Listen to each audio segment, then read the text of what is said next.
नमस्कार, आपण पाहत आहे भांडा फोड न्यूज. एका दमात भ्रष्टाचारी कोमात.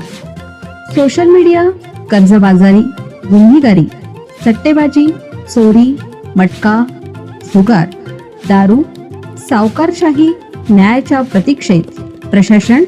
भांडाफोड न्यूज. एका दमात भ्रष्टाचारी कोमात. 3 गोळ्यांना फासावर लटकून मातेनं पिलं डिझेल. तिहेरी हत्याकांडानं महाराष्ट्र कर्नाटक सीमा भाग हादरला. बागलकोट जिल्ह्यातील बदामी तालुक्यातील हिरेमुचलगुडू या गावात कौटुंबिक वादातून अत्यंत दुर्दैवी घटना घडली. रूपा नावाच्या महिलेनं आपल्या 3 लहान मुलांना गळफास देऊन ठार केल्यानंतर स्वतःही आत्महत्येचा प्रयत्न केला. रूपानं समृद्धी वय 5, प्रीतम वय 4 आणि सुक्षित वय 2 या 3 मुलांना गळफास लावून ठार केल्याचं समोर आलंय.